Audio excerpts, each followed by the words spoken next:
Both Honda and the City nameplate have made quite a reputation here in the Philippines, and this hatchback form factor in itself is very popular in this country that loves hauling both people and cargo.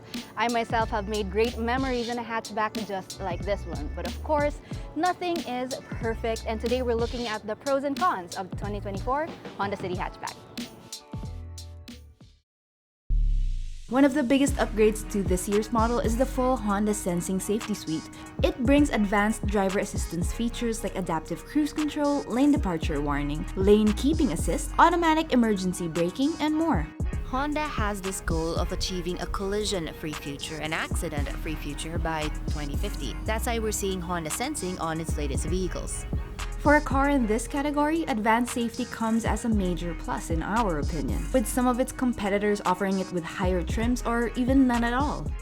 Pretty much a given, hatchbacks are versatile little creatures, and Honda offers its signature ULTR seats. This lets you fold the rear seats in multiple ways depending on your cargo needs. Whether you need a flat cargo area for big boxes, a tall space for upright storage, or even a reclined setup for added comfort, the City Hatchback is quite the transformer. The 2024 City Hatchback is powered by a 1.5-liter DOHC VTEC engine and is one of the more powerful options in the subcompact hatchback segment here in the country. Much like before, it remains impressively fuel efficient, consuming around 10 to 14 kilometers a liter in mixed driving conditions, making it quite a solid choice for a city dweller. A lot of people already know that the City Hatchback is very fuel efficient. That's why it's a popular choice for people who are in the city a lot. But apart from that, one thing that I absolutely love about the Honda City Hatchback is how it handles itself.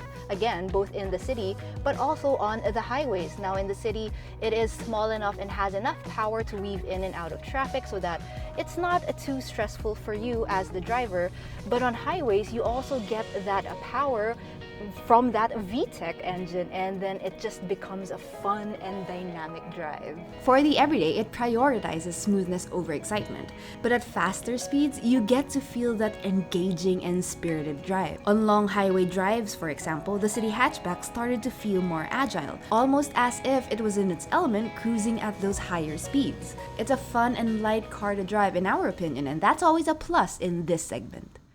Now, apart from the advanced safety, the City Hatchback gives you a sprinkle of upgrades in the tech department. The 8-inch display remains the same but has an improved interface and support for wireless Android Auto and Apple CarPlay. The instrument cluster has been upgraded as well. Steering wheel controls now have Honda Sensing shortcuts, and you've got things like walkaway auto door lock, smart entry, and remote engine start. You've also got more old-school touches like physical climate controls and a mechanical handbrake. Now, while the new elements do make it look a little bit more sporty, especially if you opt for the accessories like this spoiler here, it's definitely a refresh and not a redesign, and it's obvious when you compare it to the previous model. The exterior updates are subtle and come in the form of glossy black 16-inch alloy wheels, a revised front bumper, faux carbon fiber accents, which all contribute to kind of a sportier aesthetic. But hatchbacks have always had a height issue. It probably isn't a deal breaker for most, but if you do live in an area with more uneven terrain or even flood-prone areas, then you might want to look at vehicles that are a bit taller than this one. Additionally, sound insulation could be a lot better. At higher speeds or during hard acceleration, you do hear a fair amount of engine noise inside the cabin. Ride quality is also mostly comfortable, but our rear seat passengers did mention that it felt a bit bumpy on rougher roads. A common trait though for cars with shorter wheelbases.